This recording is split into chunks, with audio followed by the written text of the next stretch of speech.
are here today with Jennifer Notariano, who is running for treasurer for the city of Springfield in the April 2nd election. We appreciate you being here and invite you to start by talking about why you are seeking this office and who you are. Yes, great. Thank you so much for having me. I am Jennifer Notariano, and I'm running for Springfield City Treasurer because I am a concerned citizen who would like to make a difference and do my part to help make the city a little bit better. So a little bit about me. I am not from Springfield originally. In my former life, I was an instructor at Millikan University in Decatur, and I actually came to Springfield for a job opportunity at HSHS Medical Group, where I am a project manager in legal services. Ever since coming to Illinois, I've always fallen in love with the city of Springfield. It is, the state's capital. There's a lot of good culture, great things going on here. I love the city, but I look around and I just see a lot of untapped potential. And I think that the treasurer's office is a great place to make a difference, to start to tap into the type of place that Springfield really could be. And I think that starts with a solid action plan for economic development and tax relief for our citizens who need it most, the middle class and seniors on fixed incomes, and also a plan for infrastructure development in our neighborhoods that are traditionally overlooked. So, thank you. Okay. So you are taking on the incumbent for this office. What would you do differently in this office, and why take her on? Right, great, thanks.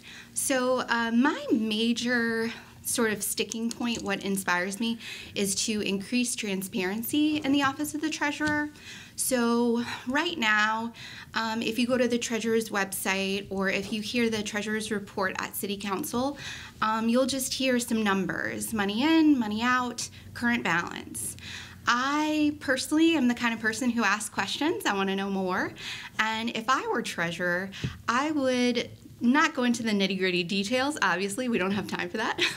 But I would want to give a general description of the types of receipts and where taxpayer money is going. It's important to me, so I know it's important to Springfield residents. So. Okay. So the city treasurer's office is responsible for several functions. What do you think the average Springfield resident doesn't understand about the office that you wish they did? Yes. Oh, wow. So in my experience talking with voters, I feel like there's a lot that they sort of, I don't know, some of them don't realize the treasurer is an elected position. I think that they don't have a good feel for what the office does and what the office could do. So basically, right now, I'm trying to think of anyone who has approached me with, I know the treasurer does this, and I wish they would do this different. I really haven't had that experience. Okay. But something that I think the treasurer's office could do would be to give updates, hold meetings with the public, town halls, letting them know where taxpayer money is going, especially if we have something pop up, a big expenditure. And then also we could do simple things like hold sort of workshops on financial literacy and things like that. Actually, the state treasurer's office does a lot of good work around the state doing that, so I would certainly take a page out of his book. When you talk about town halls, would you imagine that being separate or being part of like the ward meetings they have every year? Right. So I've been to a couple of ward meetings, and I guess this is the the leader in me coming out. I feel like I would want it to be separate, okay. And then I would want to, so the treasurer obviously doesn't have any say over where the money goes. That's the mayor or the alderman. So what I would like to do is if there's a big issue that comes up where we have to spend money, if it's related to public works, I would like to bring public works in and meet like the department, the relevant department, plus the treasurer's office. Okay. Tell us, I'm sorry. No, go ahead. If you could share us a little bit about your professional background. You mentioned you're a project manager. What aspects of your professional background would be beneficial to you in the city treasurer Sure. role? Yep. So HSHS Medical Group, when I say that, people are like, St. John's? I'm like, no. I know it's a tangled web that we have, but we are different. So I'll tell you a little bit about what we do, because that says a lot about my role. So at the medical group, we run all of the ambulatory clinics throughout central and southern Illinois. So think of the medical group site on Old Jacksonville Road by Veterans. Okay. We have one in Chatham. So we're independent sort of offices as opposed to the hospital. Of course, we work in close connection with the hospital. Okay. And so my job is to be the hub that connects all of our business operations, the people who are running the clinics on the ground, with our leadership, our executive team, and with the finance department. So I handle all of the contracts, and I'm a project manager in legal services, so that sort of is how that ties in. Mm-hmm. And so basically what I do is I get business needs contracts from the business folks. That could be anything from pest control to a lease, anything and everything they need. So I get that, and then I shepherd it through the executive approval process. They sort of need to know certain details about the agreements to make sure that they're okay with going forward. And then once that's all done, then I of course have to give that knowledge, like the business decision knowledge, to finance so they can go ahead and pay for it. Okay. In your intro, you said that you see a lot of untapped potential here, and you'd like to see an action plan for economic development, plan for infrastructure, tax relief. Talk to us about how the treasurer can play a role in those. Yeah. So as I mentioned, the treasurer doesn't have any decision-making power. So it's very important for people to understand that what I would do is I would be an advocate for taxpayers and a watchdog. I get to see where all the money goes, and I, of course, see all of the budgets. And so I would be able to keep people informed and just make sure that people were aware of where their money is going. So the thing that comes to mind is something I learned through getting involved in this process is that I believe all of our property taxes go to the pensions. Yes. And so, yeah. And so I was like, oh, wow, that's a lot of money. Yeah. And I feel like people, regular Springfield residents would want to know that our pension burden is so huge that that's all of their property taxes go to pay that burden. So that's an example.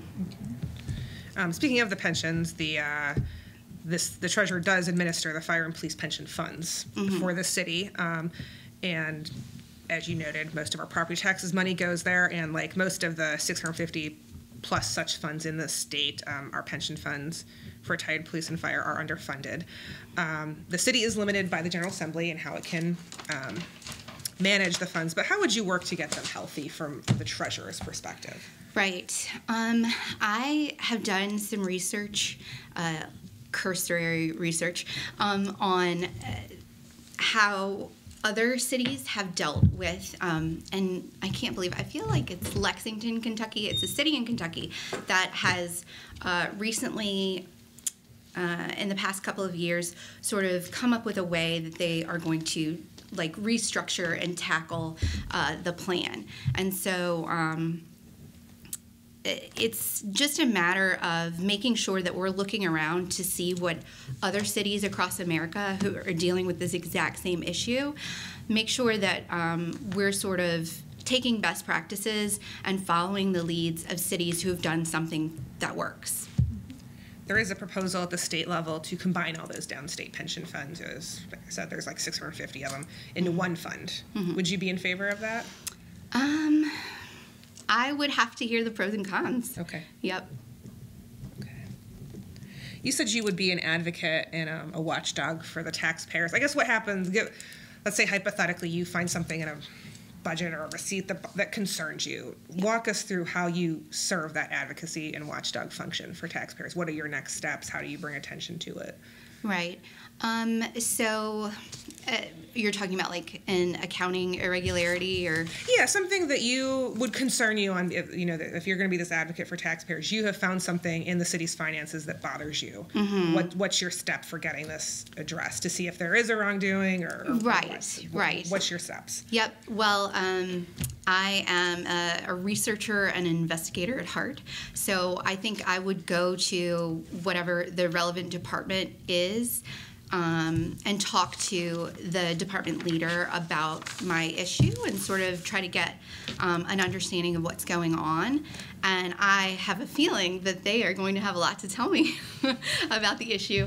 And I would like to make the department leaders an ally in approaching the mayor or approaching the city council with, I don't know, one thing that comes to mind is I heard a presentation done by one of the people at Public Works, and she had mentioned that they don't really have a whole lot of money for branch pickup. They're just sort of doing the best that they can. Mm-hmm. So I would want to work with Public Works to sort of see what we have to do to make it to where I'm not driving down First Street today seeing bags of yard waste and piles of branches in February that I've been seeing since October.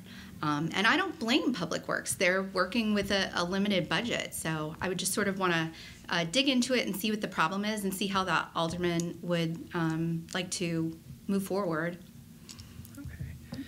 What do you think are the pressing issues facing the city financially, and how would you address them as treasurer? Yeah. Wow. So the fact that we get the lion's share of our revenue from sales tax revenue and the fact that that's been declining over the last couple of years is a major problem. Most people who are sort of like tax nerds would know that sales tax as a way to gain most of your revenue is really regressive. It puts a lot of undue burden on people who make less. And I just think that's not fair. And we're a town, made up of middle-class people, and we have a growing retiree population, and I want to keep them here, and giving them some tax relief is, to me, the best way to do that.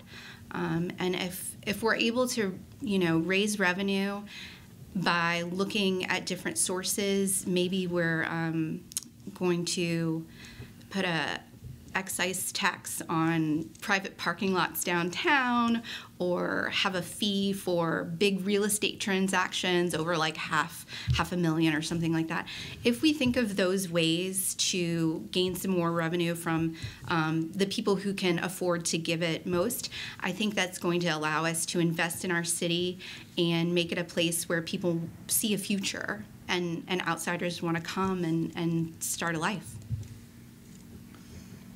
So over the years, City Water, Light and Power has been described as a gem and a jewel and a cash cow, right? I mean, the city kind of back and forth with funds to and from City Water, Light and Power. Any thoughts about that? Yeah, it's definitely an important part of our city's function. To me, the jobs are really important, right? Technically, the CWLP resources aren't allowed to commingle with the general fund.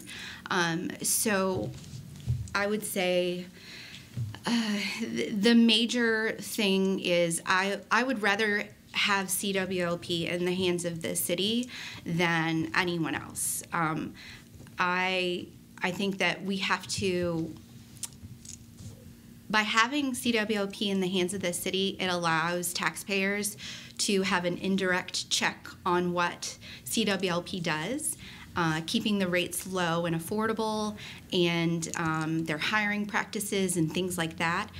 And I think that if we were to offload CWLP on a big energy corporation, we lose all of that control. And it's just such a big part of our community in terms of, you know, environmental impact and things like that. And as I said, jobs. I just would not want the city to, like, give that up. There are various duties that the treasurer does. One is to manage the city's investments, as on your campaign Facebook page where you said you were committed to using the office to increase revenue, make the city a more attractive place to live and invest. So walk us through how you'd accomplish that. Yep. So I think that I sort of mentioned my ideas for economic development, and I'm hamstrung to a certain degree because the treasurer can't really do a lot in terms of deciding I want to raise revenue on this. But parking is something that there's a little leeway there in the treasurer's department. So I've thought a lot about, you know, every good Springfield resident knows downtown parking is something that we all sort of gripe about. And so one of my ideas to increase revenue and to also make the quality of the life for downtown residents and downtown workers a little better would be to do something like annual permit parking that's means tested, but that would allow residents and people who work downtown to pretty much park anywhere and not have to feed the meter all the time or sort of worry about what's going on with their car. So that's one idea. My other idea is the excise tax on the lots that sit empty that could be used outside of whatever the private business hours are for that that company that owns the lot.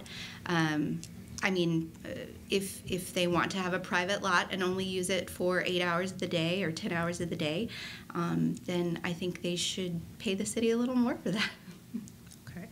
Your office, the treasurer's office, does actually collect and process the parking violations, but there has been talk about replacing the parking meters with like smart meters that would accept credit card payments and whatnot. Would you be in support of that, or I guess with this permit idea, you're suggesting maybe a change in general for the parking meters? I guess right. Talk to us more about that. Yeah. So.